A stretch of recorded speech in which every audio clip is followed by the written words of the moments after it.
विमल में गुलिस्तां की ये कुछ लजीज फरिश्ते जब साथ घुले तो जी ललचाए और दिल कहे कि स्वाद की इस जुबान में खुद को ऐसा डुबाऊं कि निकल ना पाऊं। विमल की जुबान कुछ है ही ऐसी, मानते हैं ना? विमल बोलो जुबान केसरी। नमस्कार, रिपब्लिक भारत देख रहे हैं आप। आपके साथ मैं हूं सुमित चौधरी। वक्त हो गया आपके फेवरेट शो तरकश का, और तरकश में आज आपको बताऊंगा कि बिहार में एक 9 साल की मासूम के बाद पर रेप की जो घटना सामने आती है, उसके बाद सवाल उठ रहे हैं प्रशासन पर, क्योंकि इलाज तक बच्ची को मुहैया नहीं करवाया गया, बच्ची की जान चली जाती है। और साथ ही साथ आपको बताऊंगा कि आखिर कैसे बकरा ईद के मौके पर इस वक्त मौलाना भड़काने की जो कोशिश है वो यहां पर कर रहे हैं। लेकिन सबसे पहले देखिए कि बकरा ईद पर कुर्बानी को लेकर कुछ मौलाना कैसे भड़काने में लगे। तो वहीं दूसरी तरफ पंडित धीरेन्द्र शास्त्री से लेकर देवकीनंदन ठाकुर तक ये कह रहे हैं कि कुर्बानी के नाम पर अगर सनातन की आस्था के साथ किसी भी तरीके का खिलवाड़ हुआ तो किसी भी हाल में बख्शा नहीं जाएगा। जरा देखिए।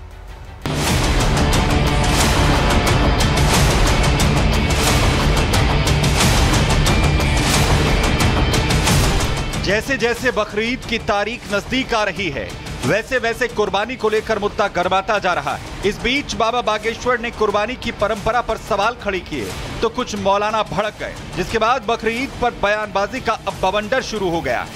जीव हिंसा किसी भी संप्रदाय में, किसी भी मजहब में है, निश्चित रूप से वो निंदनीय है। हम बलि प्रथा के पक्ष में नहीं हैं, इस प्रकार से हम बकरीद के भी पक्ष में नहीं हैं।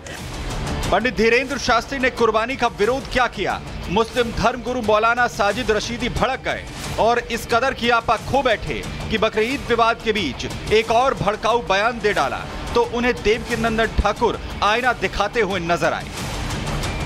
बकरीद को निशाना बनाया जाता है और बकरीद को क्रूरता और हिंसा कहा जाता है। जो आपके कई सारे मंदिर हैं, इन सब में हजारों लाखों जानवरों की कुर्बानी दी जाती है, बलि दी जाती है।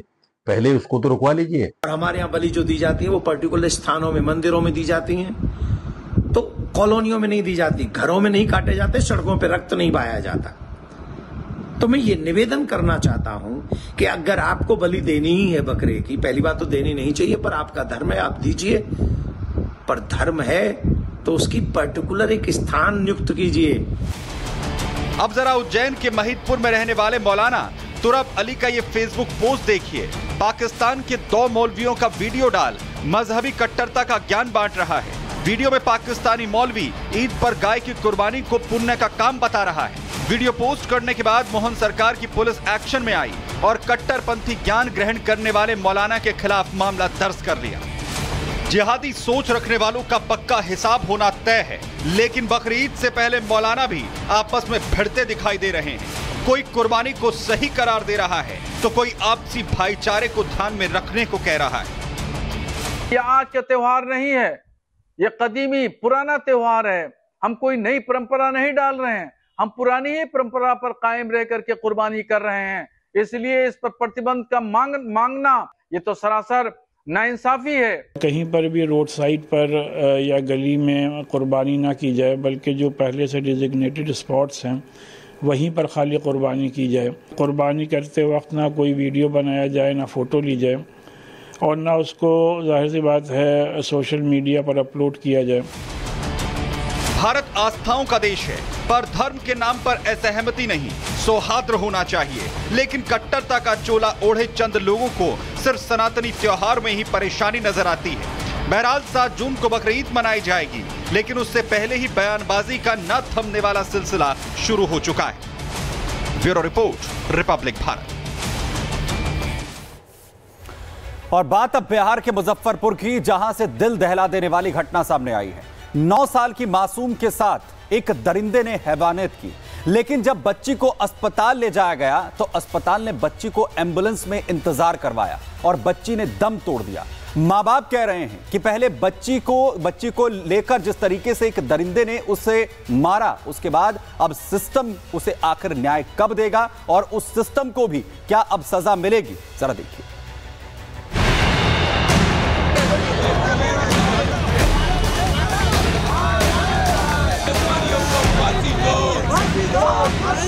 कोई दिन नहीं है बिहार में जहां रेप ना हो रहा हो, या गोलियां ना चल रही। मंत्रालय के लोग इसको बहुत गहनता से देखेंगे, जहां चूक हुई है उन पदाधिकारियों पर भी कार्रवाई होगी। दरिंदगी पर उबार, अत्याचार नहीं चलेगा, नहीं चलेगा, नहीं चलेगा। सुशासन पर सवाल, दलित की हत्या बंद करो। पहले हैवान ने बच्ची का गला काटा, चाकू से सीना चीर दिया और फिर गहरी नींद में सोए सिस्टम ने मासूम को अंतिम सांस तक तड़पाया। 9 साल की मासूम के साथ वो दरिंदगी हुई जिसे अगर सिर्फ सोच लें तो सिहरन पैदा हो जाए। लेकिन जब वो दर्द में तड़प रही थी, मौत से लड़ रही थी, तब बिहार का सिस्टम सोया हुआ था। सुशासन बाबू के बिहार में 9 साल की मासूम के साथ पहले हैवानियत होती है और फिर इंसानियत मर जाती है जब मासूम बिना इलाज अस्पताल के बाहर दम तोड़ देती है।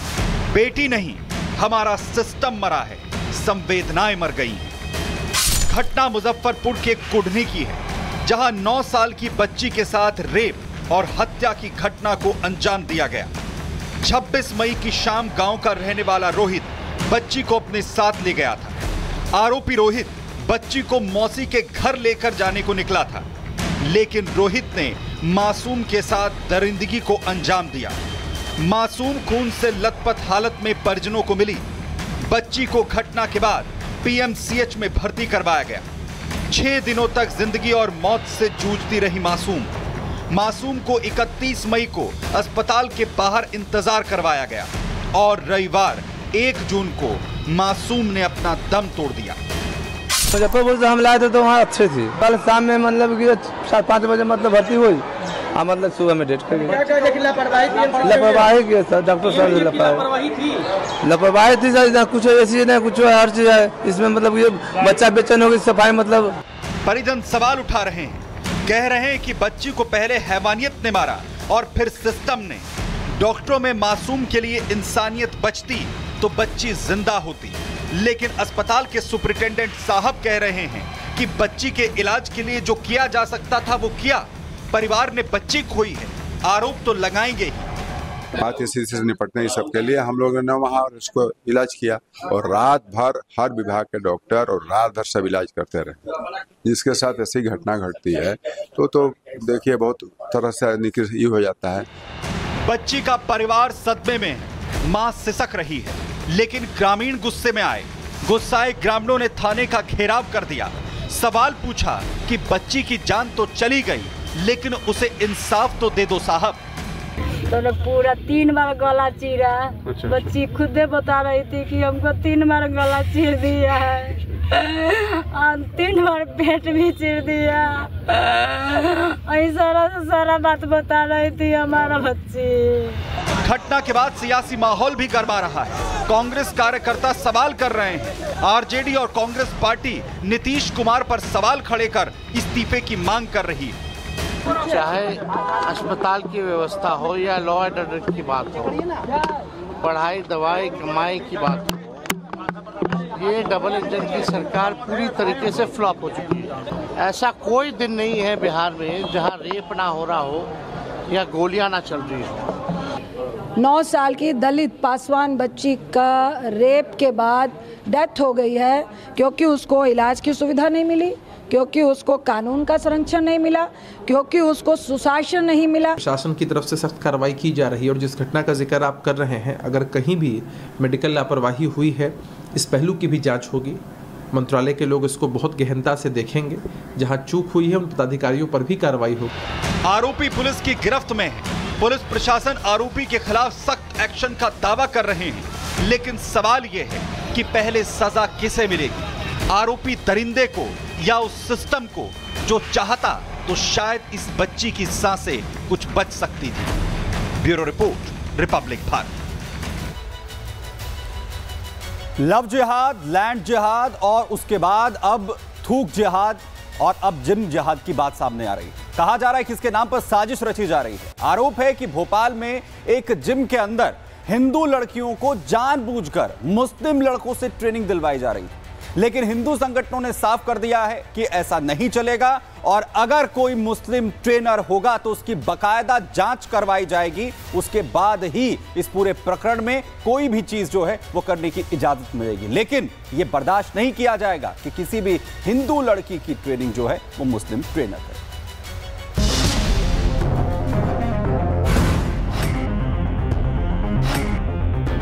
जिम ट्रेनर और जिहाद,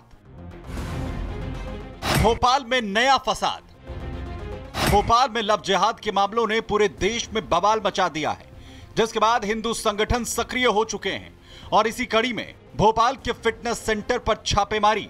वीएचपी बजरंग दल ने मारा छापा। जिम में सभी ट्रेनर मुस्लिम होने पर आपत्ति जताई। हिंदू संगठनों का दावा है कि सेंटर में हिंदू महिलाओं की ट्रेनिंग के लिए सिर्फ मुस्लिम ट्रेनर्स जानबूझकर रखे गए हैं। यहाँ पे इनके जितने भी रजिस्टर हैं, एक तो पूरे मोमेडियन है, ठीक है। उसके बाद यहाँ पे आप जितने भी देखेंगे यहाँ पे ज्यादातर हिंदू लड़कियां ही हैं यहाँ पे, हाँ। और इसमें मुसलमान लड़कियां कम है, हिंदू लड़कियां हैं, हिंदू बेटियां हैं। और जिनको ट्रेनिंग कौन दे रहा है? मुसलमान। ट्रेनर के नाम बताइए इस रेस्टोरेंट में। ट्रेनर के नाम देखिए आप, एक ये हरीश हो गए, चलिए हिंदू हो गए, ये आसिफ हो गए, ठीक है। ये देखिए ये जुनैद हो गए, है ना, ये जुनैद हो गए, ये शहनवाज सर हो गए, ठीक है। और ये संघर्ष जी हो गए। 3 से 4 5 ट्रेनर में 3 से 4 ट्रेनर जो है वो मुस्लिम है। और आप लोग की डिमांड क्या है? हमारा बस ये छोटा सा विनती है, जो भी हमारे हिंदू बेटियां हैं उनके लिए हिंदू और लड़कियां रहे जो उनको ट्रेंड करे। थूक जिहाद, लैंड जिहाद, लव जिहाद के बाद अब जिम जिहाद से सनसनी। एमपी में हिंदूवादी संगठनों ने ऐसे जिम संचालकों के खिलाफ मोर्चा खोल दिया है जहां मुस्लिम ट्रेनर्स महिलाओं को ट्रेनिंग दे रहे हैं। आरोप लग रहे हैं कि ट्रेनिंग की आड़ में हिंदू महिलाओं से छेड़छाड़ की जाती है, उन्हें प्यार के जाल में फंसाकर धर्मांतरण के लिए मजबूर किया जाता है। 4 से 5 ट्रेनर है सर। हाँ नहीं, एक ट्रेनर है, मोस्टली मुस्लिम्स हैं। तो इनका पुलिस वेरिफिकेशन करवाया? हाँ, आधार कार्ड है हमारे पास, सब वेरीफाइड है। और क्या कभी इस तरीके की घटनाएं हुई कि कभी हमारे पास सर ऐसी कोई कंप्लेन नहीं आई है। हम खुद भी इन सब चीजों के बिल्कुल खिलाफ है। वहीं बीजेपी सांसद आलोक शर्मा ने सीधा अल्टीमेटम देते हुए कहा है, एमपी में जिम का वेरिफिकेशन किया जाएगा, बकायदा लिस्ट बनाई जाएगी, ट्रेनर्स का बैकग्राउंड चेक किया जाएगा। बीजेपी सांसद का कहना है कि जिम और ट्रेनिंग की आड़ में हिंदू बहन बेटियों को लव जिहाद का शिकार नहीं बनने दिया जाएगा। तो वहीं कांग्रेस ऐसी कार्रवाई को बेतुका बता रही है। कौन मना कर रहा है? जिम की ट्रेनिंग का करना अपराध है, जिम खोलना अपराध है। पहले वो ये तो बताएगा जिम खोलना अपराध है क्या? सांसद हैं, गरिमा बनाकर रखे, मजाक ना बनाए। अपराधी किसी एक संप्रदाय का नहीं होता, वो किसी भी समाज जाति बिरादरी का हो सकता है। अपराधी तो अपराधी होता है, परंतु जिस प्रकार से मोहसिन और फलान इनको लेकर एक समाज की धारणा बनी है, तो मेरा ये कहना है अपराधी किसी भी समाज और संप्रदाय का हो सकता है। उसके ऊपर पुलिस को वेरिफिकेशन करना चाहिए। आज मैं भोपाल पुलिस कमिश्नर हरिनारायण चारी जी को पत्र दूंगा कि भोपाल और मेरे संसदीय क्षेत्र में जहां पे जिम चल रहे हैं, उनके ट्रेनर और उनको ट्रेनिंग देने वाले लोग और वहां के जितने भी कर्मचारी हैं, उनका सत्यापन किया जाए। इससे पहले भी इंदौर से शूटिंग कोच की जिहादी हरकत सामने आई थी। अब कोचिंग का नया जिहादी सेंटर भोपाल में भी एक्सपोज हुआ है। हिंदू संगठन ऐसे मामलों पर सख्त एक्शन लेने की मांग कर रहे हैं। Bureau report, Republic Bharat. जिंदगी के 5 दशक यानी करीब 50 साल जेल में बिताने के बाद लखन पासी को कोर्ट ने रिहा कर दिया, लेकिन पूरी जिंदगी जेल की काल कोठरी में बीती। और वहीं अब पासी पूछ रहे हैं कि जिन आरोपों के चलते उनकी जिंदगी के कीमती साल छीन लिए गए, कोई उन्हें क्या वापस कर सकता है? आखिर उनका गुनाह क्या था जिसकी वजह से उन्हें अपनी पूरी जिंदगी इन सलाखों के पीछे काटनी पड़ी? दिखाते हैं।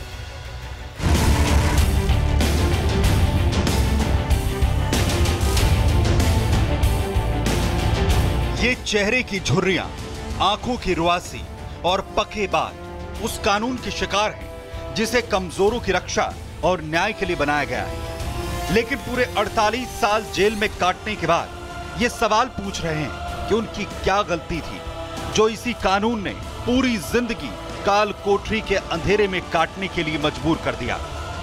लखन पासी 103 साल के हो चुके हैं। पूरी उम्र सलाखों के पीछे कटी, लेकिन विडंबना देखिए, जिन आरोपों के चलते जेल में पूरी जिंदगी कट गई, कोर्ट ने उन आरोपों से लखन पासी को बरी कर दिया।